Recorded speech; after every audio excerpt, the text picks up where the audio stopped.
Deux choses très importantes quand on fait l'animation en 3D du papillon. La première chose, je vais recommencer l'animation d'un papillon ici.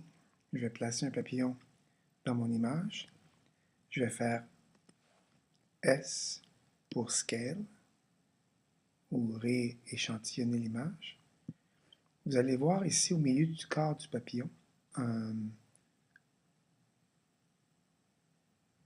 si je vais 5 outils à droite de mon pointeur et je saisis l'outil qui s'appelle l'outil d'ancrage.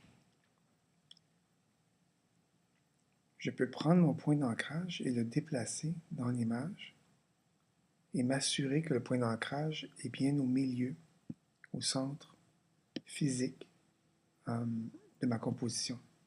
C'est-à-dire que si mes ailes battent, bien l'aile gauche va être ancrée sur le corps à peu près ici. Vous pouvez voir dans le corps du papillon où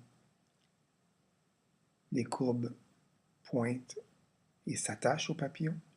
Et ensuite, le côté droit va être ancré ici. Il y a donc des points d'ancrage différents pour chaque côté du papillon. Et le corps serait, lui, dans le milieu. Donc, lorsque je prends mon papillon et que je fais un duplicata pour pouvoir découper le côté gauche-droit et le corps, donc, CTRL-D, 2 fois. J'ai donc 3 papillons ici sur mon timeline. Je vais prendre mon masque et masquer le côté gauche de l'aile d'abord.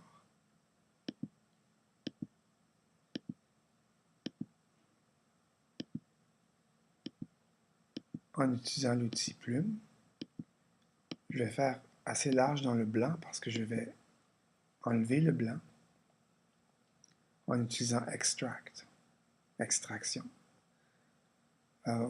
Si je fais solo ici, vous allez voir que j'ai juste le côté gauche. Ça, c'est mon bouton solo. Deuxième couche, je vais prendre assez largement dans le blanc ici, pour ne pas avoir à découper trop précisément. Et je ferme mon masque sur le premier point, solo sur le deuxième niveau. Et j'ai maintenant mon côté droit. Et j'ai le corps du papillon que j'avais découpé déjà. Donc, je suis en train de construire un autre papillon. Je vais essayer de garder l'antenne. Et encore une fois, le corps découpé. Donc, voici le corps. Maintenant, si je prends mon outil extraction, je place mon outil extraction sur n'importe quel côté, peut-être ici sur le côté droit, et j'enlève mon blanc. Là, vous voyez, maintenant, j'ai coupé le blanc. Je vais y aller assez massivement pour essayer de voir où est la tolérance. Et ici, un peu de douceur dans le masque, ici, White Softness.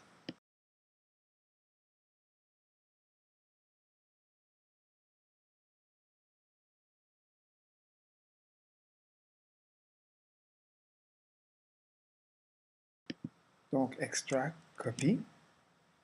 Et je vais sélectionner mes deux autres couches et dire V. Voilà.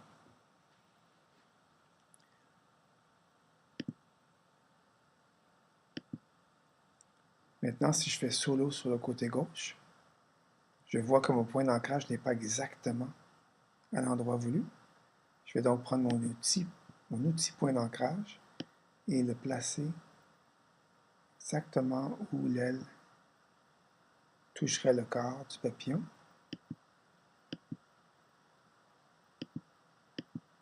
Côté droit, même chose. Je prends mon point d'ancrage et je le place légèrement à droite. Et donc, quand je fais ma rotation ici en 3D, donc je place 3D sur mes 3 échantillons de papillons, et rotation, et si je bats de l'aile, vous voyez maintenant que mon point de rotation est exactement situé à l'endroit où serait placé le corps du papillon. Encore ici.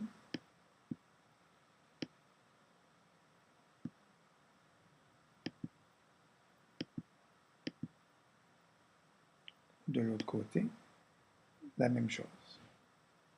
Donc, je peux animer maintenant mon papillon. Je vais placer mon curseur au début du plan. Je vais allumer les fonctions de rotation Y. Je vais faire un petit zoom in ici pour être sûr que je suis proche de mes images. J'avance 5 images, admettons. 4 ou 5 images. Et je mets mon aile à environ plus 80 degrés. J'avance d'un autre 4-5 images et je remets mon aile à 0. J'ai donc ici un mouvement de papillon de l'aile à gauche. Je fais la même chose à droite. Je vais allumer les fonctions à droite de rotation. Et cette fois-ci, je vais placer mon plan au début. Je vais maintenant allumer. J'ai enlevé et réallumé ma fonction. Je vais être sûr d'avancer au même keyframe que j'avais pour l'aile gauche. Et pour m'assurer de ça, ce que je peux faire, c'est simplement faire la clé K. J avance le keyframe précédent et K avance le keyframe suivant. Donc si je fais K, la lettre K, j'avance exactement sur le keyframe de mon autre image. Ici, je veux que l'aile soit en moins, donc je m'en vais vers moins 80. 80 parce que je veux que ce soit la même quantité, que le papillon a l'air d'être balancé. Et la lettre K encore, et je vais remettre à 0, à nouveau. J'ai maintenant le battement des ailes de droite à gauche. Je vais juste cliquer ici, faire 0, et en Enter. J'ai maintenant mes ailes qui battent de façon régulière. Et ce que je vais faire ici pour augmenter la vitesse de travail, je vais simplement sélectionner le mot rotation, ce qui sélectionne mes clés. Je vais me placer à la dernière clé, donc la lettre K, et je vais faire commande copie, donc commande C, et commande V. Là, ce que j'ai fait, c'est que j'ai copié-collé mes keyframes du côté gauche. Je vais faire la même chose du côté droit. Copier-coller. Je vais avancer à mon dernier keyframe, donc K, pour être sûr d'être sur le keyframe. Je sélectionne le mot rotation, comme ça tous mes nouveaux keyframes sont sélectionnés. Copier, coller. Même chose ici, je sélectionne le mot rotation, copier, coller. Et je me place encore à la fin, donc K, la lettre K. Et je sélectionne le mot. Donc tous mes nouveaux keyframes sont sélectionnés. Copier, coller. Et la même chose ici. Et je vais faire ça encore et encore. Et maintenant, je vais faire un zoom out. Et vous allez voir que tranquillement, je suis en train de remplir tout mon plan d'animation de façon très rapide, de plus en plus rapide. Si je me place au dernier keyframe, K pour être sûr que je suis sur le keyframe exact, le mot rotation sélectionne tous mes keyframes, copier, coller. Même chose ici, copier, coller. Juste en avant du dernier keyframe, je me place ici, la lettre K. Sélectionne le mot, copier, coller. Maintenant, ça va très, très, très vite. Je peux vraiment faire toute mon animation de façon automatique, quasi automatique. Et vous voyez maintenant que j'ai l'animation d'un papillon sur la durée de 5 minutes. Maintenant, le mouvement de l'aile va être peut-être un petit peu ralenti ici. Qu'est-ce que je peux faire ici? C'est sélectionner tous mes keyframes. Et en utilisant la clé Alt, je peux rapetisser la distance qui existe entre toutes mes keyframes. Donc, j'ai fait Alt et j'ai cliqué sur un keyframe et j'ai dragué vers la gauche. Maintenant, si je me place au dernier keyframe, alors je me mets à la fin ici, je fais J pour arriver au dernier keyframe. Je désélectionne en cliquant sur le gris. Je sélectionne le mot encore une fois, copier-coller. Maintenant, j'ai augmenté la vitesse du battement de mon aile. Copier-coller sur la deuxième. Et maintenant, j'ai un papillon animé. Et encore une fois, si je trouve que le mouvement est trop lent, je peux faire la même chose. Je sélectionne tous mes keyframes. En haut, Shift Select en bas, tout est sélectionné. Alt, clique sur le dernier keyframe et ramener tout ça, encore une fois, pour augmenter encore plus ma vitesse de battement. Et je clique dans le gris pour désélectionner tout. Je reclique sur le mot. Je m'assure que je suis au dernier keyframe. Donc je me mets en dehors et je fais J, la clé J, et copier-coller. Encore une fois, copier-coller. Et maintenant, j'ai une animation assurément assez rapide. Faisons un zoom in pour voir. Je vais avoir un battement très, très dynamique ici. Et ce qu'il me reste à faire maintenant, c'est je vais fermer mon triangle ici pour bien voir ce que je fais. J'ai mes trois morceaux de papillon. Le morceau gauche, le morceau droit et le morceau du corps. Je vais sélectionner les trois, donc Shift, Select. Je vais faire une précomposition. Et maintenant, je vais bouger les attributions et faire le mot papillon.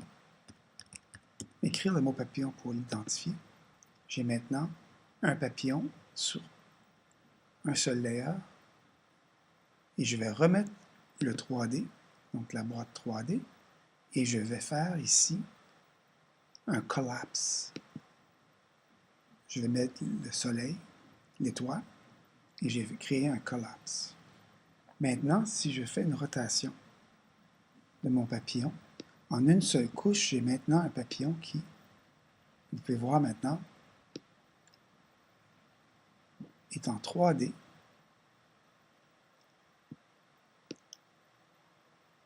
Il peut en même temps se déplacer.